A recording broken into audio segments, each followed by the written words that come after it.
Bonsoir à tous, nous sommes en direct depuis Murrayfield, depuis le stade d'Édimbourg, dans le silence de cette énorme cathédrale dédiée au rugby, où l'équipe de France cet après-midi a remporté le match face à l'Écosse, 28 points à 16. Si vous avez vu le match, vous allez découvrir dans cette troisième mi-temps encore des images insolites, des séquences que vous n'avez pas pu suivre cet après-midi parce que nos caméras étaient un petit peu partout.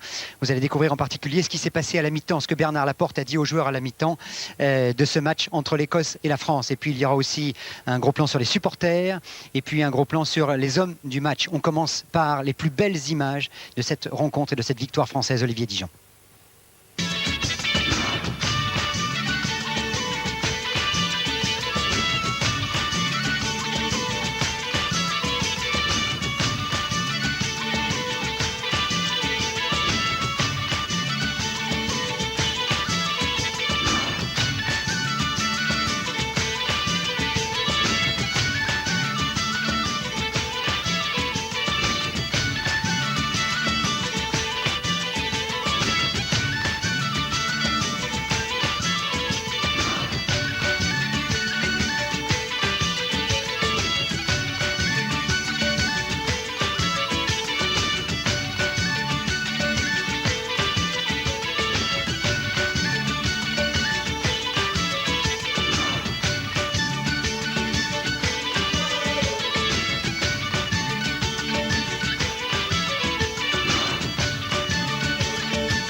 Et en direct donc dans les vestiaires du stade de Murrayfield, du côté de Visiting Team, c'était l'équipe de France cet après-midi, ce sont les visiteurs. La troisième défaite d'affilée pour les Écossais et une jolie victoire des Français. On va maintenant rentrer dans le vestiaire donc des Français avec normalement une scène assez étonnante où tous les joueurs de l'équipe de France sont là. Et oui, ils attendent parce qu'il y aura le banquet dans quelques secondes. Et le banquet, c'est-à-dire la grande cérémonie entre les joueurs à la fois écossais et les joueurs français, se déroule ici dans le stade. C'est la raison pour laquelle je retrouve maintenant mes invités en smoking, extrêmement calme. Bernard Laporte, il y a un calme incroyable.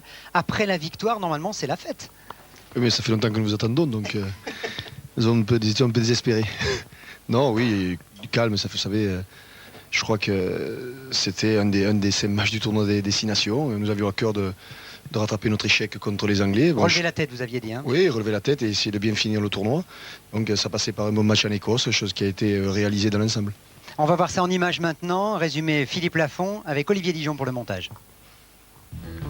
On ne fait jamais un voyage à Murrayfield pour rien, écossais ou français, il faut goûter à tout. Toucher du bois, ne jamais refuser une invitation à reprendre un peu de verdure. Les Écossais savent recevoir et servent désormais le tea en voiture télécommandée. C'est tout un apprentissage. Pas encore tout à fait au point.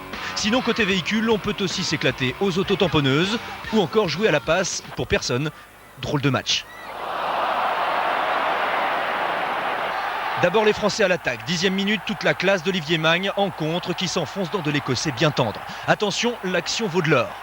Sur le regroupement suivant, Lossuc sort le ballon pour Califano dans la ligne. Dominici au relais. Pour Castagnède qui perd sa l'aile, la douche écossaise est plutôt française et s'est transformée 7-0 pour les Bleus. Gros plan sur l'artilleur tricolore, le Montferrandais Gérald de Merceron, 3e choix après les forfaits de la Maison et Penaud à l'ouverture. On attendait beaucoup de sa performance au pied, 13 points. Le petit coup de pied à suivre pour Dominici a du génie, l'engagement à coup de crochet dans une forêt de kilt à du chien. Bonne performance.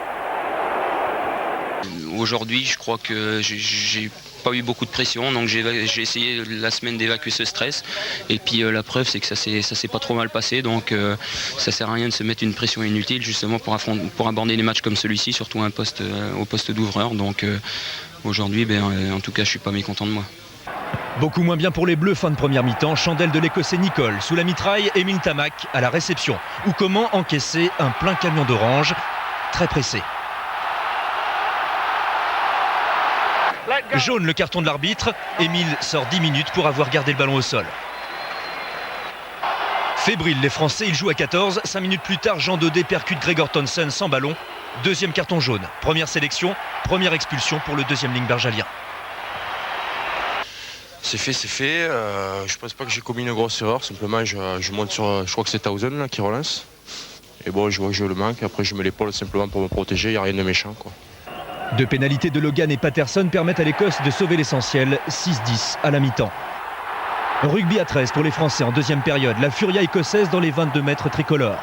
Surpris les Bleus sur cette pénalité rapidement jouée. John Leslie, extrait pour Andy Nicol, lancé plein fer. Murrayfield se rebiffe et s'est transformé 13-10. L'Écosse est devant. Et pourtant, à 14, les Français tiennent tête. À 15, ils accélèrent. Coup de pied par-dessus de Losuk. Ntamak a suivi. Remise intérieure pour Olivier Magne. Impérial. 13-18 pour les Bleus. Magne dit Charlemagne, le grand, et son casque en guise de couronne. Dodie Ware lui arrache. Mot de tête. Et c'est là que les Français ont décidé de faire sauter la Banque d'Écosse. Ntamak, vengeur, s'est crocheté les serrures les mieux verrouillées. Le numéro de la combinaison du coffre pour le blindé Olivier Magne. Banco, 16-28. Score final. Victoire tricolore et clin d'œil pour Jean-Baptiste Elissalde. Il remplace Merceron à l'ouverture en fin de partie. Fait unique en France, après son grand-père Bidard et son père Jean-Pierre Elissalde. Il est le 3e de la lignée à porter le maillot bleu. Et avec comme spectateur, plus privilégié que les autres encore, l'équipe de France qui regarde en ce moment en direct depuis Murrayfield ce troisième mi-temps. Je me tourne vers les deux héros, on va appeler ça comme ça aujourd'hui. Émile Ntamak, vous avez retrouvé vos jambes de 20 ans, Émile. Pourquoi je les avais perdues, non? Ça me semble pas. Non, mais je crois qu'il y a eu des bonnes choses, il y a eu des mauvaises choses. Je crois que le reportage nous l'a bien montré. Bon, moi je ne suis pas satisfait de ce carton jaune, je crois que c'est quand même assez important, assez grave même. Vous avez une explication, vous? Non, j'ai pas d'explication, je crois que l'arbitre a pris une décision. C'est injuste? Moi, pour ma part, je ne le sens pas justifié, mais je crois qu'il n'y a rien à faire. Une fois qu'il a sorti le carton jaune, on n'a plus qu'à s'exécuter.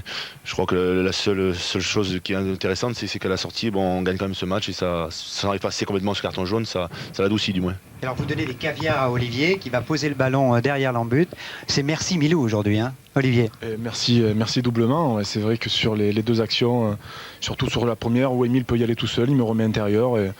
Et donc, mais je crois qu'aujourd'hui, c'est bien d'avoir gagné parce qu'on avait vraiment à cœur de se racheter par rapport à 15 jours et c'est fait. Et je crois que ça va nous permettre de travailler plus sereinement pour les matchs à venir. Qu'est-ce qui vous motive, Olivier? Quel moteur vous avez, quelle énergie vous avez à l'intérieur? Qu'est-ce qui me motive? Je prends énormément de plaisir à jouer avec cette équipe de France et je crois qu'aujourd'hui c'est un jeu qui me convient tout à fait et rien que ça suffit à mon bonheur, à mon plaisir et rien que quand je rentre sur le pré avec des gens que j'apprécie, c'est vraiment très fort. On revient quelques secondes là sur votre énervement et sur le coup de tête qu'on a vu tout à l'heure là. Il vous a chamaillé lui là. Il vous retire le casque, c'est dangereux ça. Ouais, il m'arrache le casque. Bon, mais c'est sûrement pas des images à montrer à la télévision parce que y a des personnes qui regardent bien sûr notre sport et c'est un mauvais geste. Je suis répréhensible là-dessus et je m'énerve un petit peu. C'est des choses qu'on ne doit pas faire. Mais lui, il dégonfle un petit peu l'affaire au micro de Thierry Lacroix. Thierry, du côté du vestiaire des Écossais, Thierry, les explications de Red, le numéro 8 là, qui s'est chamaillé avec Olivier Magne. On a entendu quelque chose du côté de la BBC, comme quoi vous auriez su un coup de tête. Il dit c'est la vie. Est-ce qu'il a fait quelque chose ou pas? Oui, il a fait, mais c'est du rugby. C'est rugby.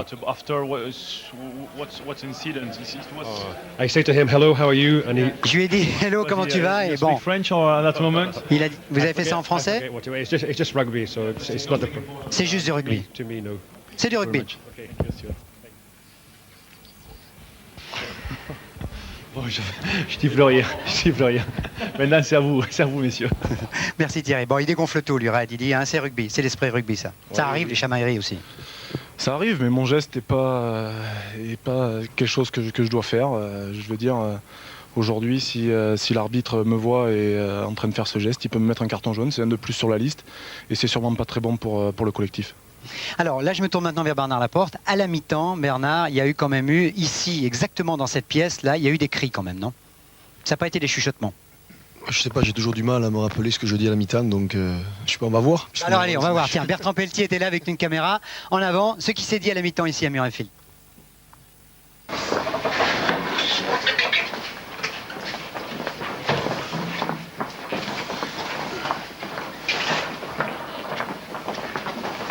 Et puis là, on arrête de chacun de faire sa cagade, on se reconcentre, on refait l'effort là où il faut, Gérald.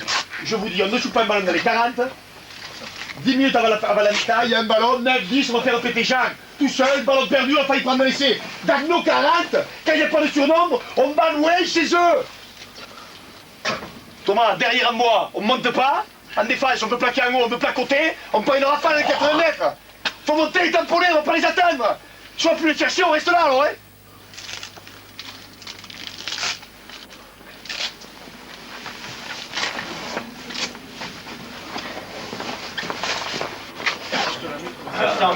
Pas tous.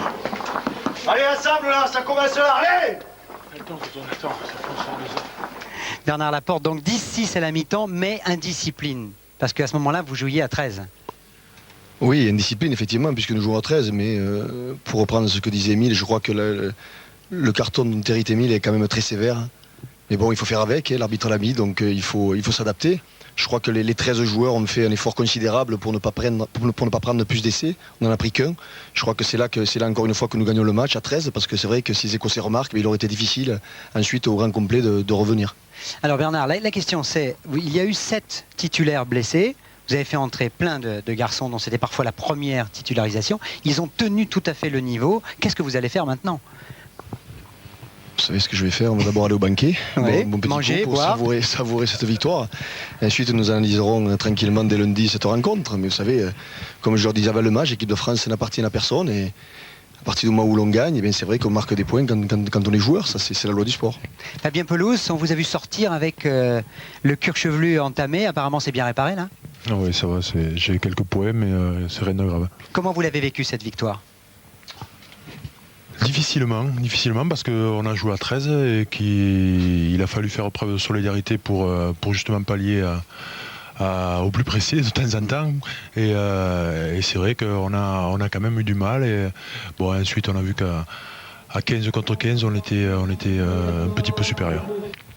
L'esprit Club France tel que Bernard Laporte et vous l'insufflez a continué aujourd'hui. Je crois simplement que... Défendre, ouais. ensuite attaquer, mais avant de tout défendre. Mais c'est plus facile quand on ne prend pas de points de gagner. Je crois qu'aujourd'hui, la France, l'équipe de France peut s'appuyer sur des joueurs, de nouveaux joueurs qui sont compétitifs à ce niveau, on l'a vu. Et ça élargit le groupe France, on pourrait dire, et c'est d'autant mieux pour la concurrence. Alors il y en a un dont c'était la première sélection aujourd'hui, c'est Sébastien Chabal, qu'on a vu sortir à la 12e minute donc de la deuxième mi-temps, complètement sonné sur un, on va voir les images, sur un plaquage. Il prend le genou de l'Écossais dans l'œil. Voilà, il plaque avec Gérald Merceron. L'action se poursuit, mais Sébastien, lui, il est KO. On le voit sortir. On avait évidemment envie d'entendre ce qui s'est passé. Rien de bien grave. C'est sur un plaquage, tout simplement. Je plaque le centre ou l'ailier, je ne me rappelle plus. Et en essayant de le lever, je prends son genou dans l'œil. Mais ça m'a fait tourner la tête parce que en plus j'étais un peu asphyxié. On jouait à 13, ça allait très très vite. Et non, mais il n'y a pas d'inquiétude à avoir. Sur la sortie, vous avez des souvenirs ou vous étiez complètement dans... Bah, jusqu'au banc de touche, c'est vrai que j'étais un peu dans les vapes, mais après je me suis assis, j'ai mis de la glace sur la nuque et c'est vite revenu. Mais non, mais ça va, j'y retournerai volontiers. Merci. Alors l'équipe médicale a eu pas mal de boulot aujourd'hui, c'est vrai qu'il y a eu votre cuir chevelu, il y a eu 2 ou 3 petites blessures, c'est vrai que Thierry Hermerel et Xavier Gousse ont fait un boulot formidable, non seulement aujourd'hui mais en préparation aussi, et Pierre-Henri Brandet justement s'est intéressé au boulot très important de Xavier Gousse avant, pendant et après le match, avec la caméra de Raphaël Planas, montage d'Olivier Maxot. Une victoire ne se construit pas seulement sur le terrain. Nous sommes à 24 heures de ce match face à l'Écosse, dans un superbe hôtel d'Édimbourg où l'équipe de France a pris ses quartiers, mais où le temps ne semble pas avoir de prise. Ici, l'ambiance est feutrée. 3e étage, chambre 311, un lieu prisé, mais très privé, le repère du kiné. C'est vrai que c'est le Saint des Saints. Je dirais moi que c'est plutôt le lieu à 24 heures du match, c'est le lieu de la convivialité, où les joueurs viennent un petit peu se ressourcer, se rassurer, parler. Non, on ne peut pas parler de confidence, on parle tout simplement. Xavier Gousse s'occupe du 15 de France depuis 6 ans et demi. 6 ans et demi passés à manipuler, masser, détendre, réconforter, écouter.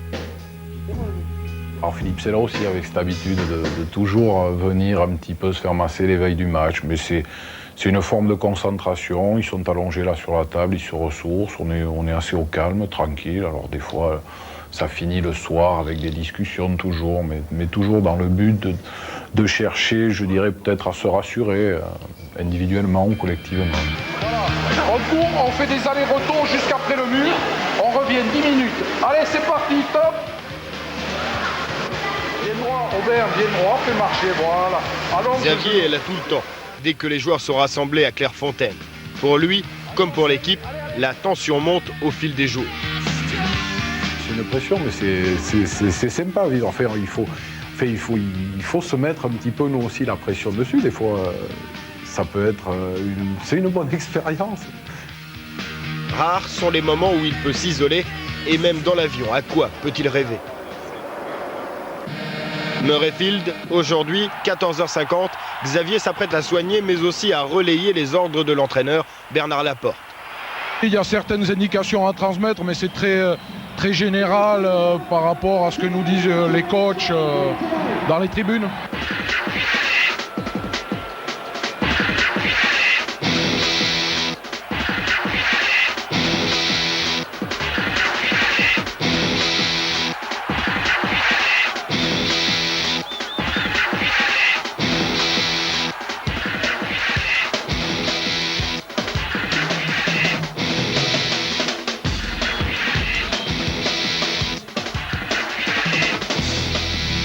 Chabal se blesse, quelle est votre action? Vous allez le voir et vous avertissez le coach? Oui, bien sûr, on avertit le coach parce qu'il est complètement KO, il était groggy, donc il faut faire un changement. Ça ne sert à rien qu'un joueur reste diminué à ce niveau-là.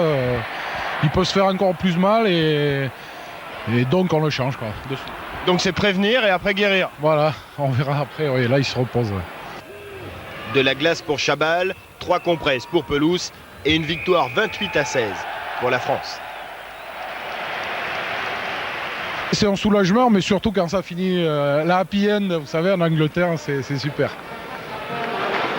Et Xavier de repartir travailler, finalement ce type-là ne s'arrête jamais. Et le bilan médical ce soir est plutôt réconfortant. Il n'y a rien, absolument rien de grave dans l'équipe de France. Mais c'est vrai, Bernard Laporte devait tirer le signal d'alarme. Ça joue trop. Les joueurs professionnels jouent trop aujourd'hui, non? Oui, c'est vrai qu'ils jouent beaucoup. La preuve, c'est que nous avons eu beaucoup de forfaits de dernière minute, suite certainement à une certaine lassitude qui fait que physiquement les joueurs se blessent. Et bon, nous en avons déjà parlé. Bernard Lapasset, vous allez prendre, vous, président de la fédération, des décisions pour les saisons à venir, pour réduire sans doute le nombre de matchs entre Coupe d'Europe, championnat, matchs internationaux? C'est nécessaire parce que nous avons la saison prochaine une saison à 43 rencontres sans compter la Coupe de France. C'est trop, c'est pas possible de tenir à ce régime et un joueur blessé ne sert personne, il ne sert ni les clubs, ni la fédération, ni lui-même. Je crois qu'un joueur professionnel aujourd'hui doit être capable de pouvoir exercer son métier en toute sécurité. Donc il nous appartient de prendre une décision. Je confiance dans la responsabilité de chacun. Je crois que c'est un souci permanent pour tous les dirigeants, qu'ils soient de clubs, qu'ils soient de ligues, de fédérations. Sachons prendre nos responsabilités pour aider les joueurs à être plus responsables d'eux-mêmes et mieux performants le moment venu. L'idéal, c'est quoi? C'est 25 matchs par an? L'idéal, c'est d'abord de passer par une étape à 35, parce que 35, ça permet d'avoir un tiers pour l'équipe de France et 2 tiers pour les clubs, avec une participation importante aux matchs de Coupe d'Europe qui sont la vitrine du rugby des clubs au niveau international, et les gros matchs de championnat. Tant que nous n'aurons pas une stabilité dans les compétitions de clubs, autant passer par des systèmes qui permettent d'avoir des logiques de préparation identiques pour les joueurs. On ne peut pas concevoir qu'un joueur se prépare à des rythmes différents selon qu'il soit dans son club ou dans une fédération, parce que nous sommes à des contraintes où chaque joueur doit avoir véritablement le souci d'être prêt pour les grands rendez-vous de clubs et de fédérations. Alors faisons en sorte que le calendrier soit groupé et qu'il y ait des moments forts où l'on puisse se préparer correctement, jouer en compétition et mieux récupérer derrière. Alors parmi tous les spectateurs qu'il y avait ici à Murrayfield cet après-midi, il y avait beaucoup de Français, il y avait des milliers de Français, des supporters français. Diane Gouffran a choisi Gilles et Françoise qui venaient de Toulouse pour savoir un peu comment ça se passe lorsqu'on est fou passionné de rugby. Première impression pour Gilles et Françoise, le froid. Ils sont amoureux dans la vie et fous de ballon ovale. Ils viennent de Toulouse pour supporter l'équipe de France sans rien rater d'Édimbourg. Le but est bien précis, hein, c'est venir chercher la victoire à Édimbourg. Dans le milieu rugbyistique avec des gens extrêmement charmants, et aussi bien écossais que français, le milieu convivial du rugby. Édimbourg, c'est pour Cagneux. Passage éclair à l'hôtel, déposer les bagages et repartir vite. L'emploi du temps est très chargé. Il n'y a plus qu'un quart d'heure pour nous rendre à Mirrorside pour aller voir France A jouer. 10 livres pour voir le match, c'est un peu cher, mais il y a toujours un autre moyen pour rentrer. Et hop, un peu de tchatch, un peu de charme et ça passe. Thank you. You're very nice. L'Écosse mène, mais ce n'est pas grave, on garde le sourire. C'est incroyable ces types quand même qui jouent avec la température qu'il fait. Parce que moi avec cette température, je serais mis à la maison. Mais Charles?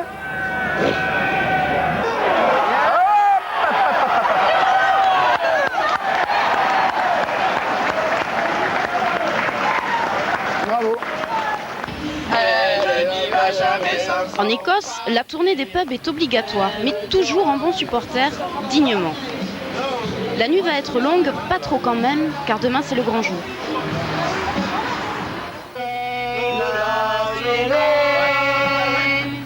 À midi, direction le stade pour la garden party, une tradition. On va dire que pour pique-niquer, il fera pas chaud. Mais... Ah non, mais on va faire au commun, on va se mettre par là, hein. C'est ça, c'est la tradition. Ça aussi, ça fait partie du rugby. Ah, celui-là. Et j'ai dormi avec cette nuit en plus. Celui-là, il vient du pays. Hein. Ouais. 14h, les choses sérieuses commencent. Gilles et Françoise vont entrer dans le Murrayfield Stadium. Mais il faut voir l'intérieur, parce que d'extérieur, c'est pas impressionnant. Il paraît que c'est aussi grand que le Stade de France, pratiquement, non? Ouais.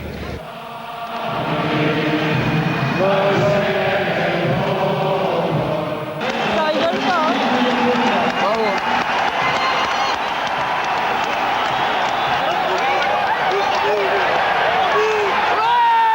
L'équipe de France ne les a pas déçus. Nos supporters vont encore passer une bonne soirée. Bon, allez, écoute, on va passer un bon week-end à Édimbourg. On n'a pas terminé de tout voir, c'était super. Et dans 2 ans, c'est clair, on reviendra. Salut. Raphaël Ibanez, vous les entendez, les supporters français, pendant les matchs comme ça? Ils se manifestent quand ça marche bien, oui, bien sûr. Donc c'est vrai que sur le match, on les a entendus. Et puis là, il y a de la ferveur, là. Ils sont amoureux, ces deux-là. Victoire cet après-midi, 28-16. Vous savez qui est à côté de vous, vous la connaissez bien sûr. Oui, j'ai eu l'occasion de la croiser lors d'une émission Fort Boyard. Elle m'avait donné une leçon de natation à cette occasion. Alors, mesdames, mesdemoiselles, messieurs, je vous présente la talonneur, est-ce qu'on dit talonneur ou talonneuse de l'équipe de France féminine, Odile Autrey-Sorel. C'est ça, donc c'est votre homologue en fait. Vous faites le même poste, le même métier tous les deux. Vous avez l'impression de faire le même métier, Odile? Même métier, non, parce que moi, je ne fais pas que ça. Vous êtes professeur d'éducation physique. Voilà, c'est ça, ouais. Vous jouez demain avec l'équipe de France contre l'Écosse à 14h, vous, les femmes? Oui, malheureusement, donc on aurait aimé jouer plus tôt pour pouvoir faire la fête avec les garçons. On espère faire la même chose demain. Qu'est-ce qui vous a pris de jouer talonneur? Parce que c'est extrêmement physique quand même, de jouer en première ligne et en plus talonneur. Disons qu'au départ, je jouais 3e ligne, et puis étant donné mon petit gabarit, il a fallu faire un choix pour évoluer à plus haut niveau, et bon, le choix était vite fait. C'est plus impressionnant, je pense, de l'extérieur que de l'intérieur. Vous aimez la bagarre? La bagarre, non. Disons que le combat, oui. Le combat, oui. Raphaël, un petit conseil pour Odile? Non, rien de particulier. Elle a l'air de trouver du plaisir dans ce poste-là, même si c'est vrai que c'est pas vraiment un poste fait pour les grandes envolées et pour taper des drops. Hein. On est là pour d'abord aller au feu, aller au combat. Bon, le rugby féminin, moi, c'est pas un truc qui me branche vraiment, mais apparemment, si elle y trouve son compte, tant mieux pour elle. Bon, bon courage pour demain 14h, on donnera le résultat dans Stade 2. Il y avait 3 autres matchs aujourd'hui, vous en verrez un ce soir très tard sur France 2, mais il faut le voir quand même. C'est le match entre l'Irlande et l'Italie, résumé maintenant entre l'Angleterre et le Pays de Galles, MCM, Marie-Christelle Maury. Twickenham qui chante et des Gallois qui déchantent. 46-12, 5 essais pour les Anglais, une victoire au nom de la rose, une victoire en 2 temps. Première mi-temps, du côté des Anglais, on attend. Les Gallois sont fougueux, grosse pression. Les bonnes défenses, illusion, illusion. Légère résistance pour les hommes de Sa Majesté, promenade de santé. La grosse artillerie n'est pas encore sortie. 19-12 à la pause grâce à un essai signé Greening. Deuxième mi-temps, les Gallois voient rouge, des fautes et plus aucun point de marqué. Du côté des Anglais, en revanche, c'est le moment d'attaquer. 4 essais, signés Cohen, Dallaglio, Back et Hill. Un collectif impressionnant, l'équipe d'Angleterre, un monstre organisé qui sait s'imposer au bon moment. Score final 46-12, une victoire comme une revanche. Depuis que les Gallois les ont privés du Grand Chelem l'an dernier, les Anglais s'étaient bien jurés que l'on ne les y reprendrait plus jamais.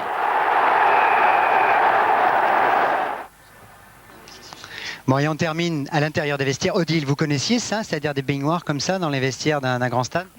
Non, pas du tout. Je suis d'ailleurs ravie de voir ça. C'est très drôle. Peut-être qu'on va mettre Raphaël, non? C'était pas ça l'objectif? Vous les utilisez vraiment, les baignoires? De temps en temps, ceux qui le méritent. Aujourd'hui, on a mis de l'eau dans la baignoire pour Olivier Magne et Elimine Tamac. Et les autres ont trouvé les douches parce que bon, faut retrouver un peu d'intimité. Bon, c'est génial comme ça de se retrouver parce que vous jouez quand même dans des stades un peu plus petits quand même, Odile, non? Oui, effectivement. Donc on a peu de spectateurs, mais bon, ça commence à venir. Ça commence à venir. Merci d'avoir été avec nous ce soir. Les rendez-vous, il y a tout le sport de Céline Giraud dans quelques secondes. Il ne faut pas le manquer, bien sûr. Et puis ensuite, pour le rugby, ne manquez pas demain à 8 h justement, vous verrez les autres matchs, les universitaires qui ont gagné, les moins de 21 ans qui ont gagné et França qui a perdu. Tout ça dans Rencontre à 15. Et puis dans Stade 2, demain, l'invité sera Fabien Pelouse avec Pierre Salviac et avec Alexandre Boyon qui a suivi Sébastien Chabal pendant tout le week-end. Merci à tous. Christophe Baudouin qui réalisait avec Nathalie. On vous salue. Belle soirée. Céline, tout le sport, c'est tout de suite.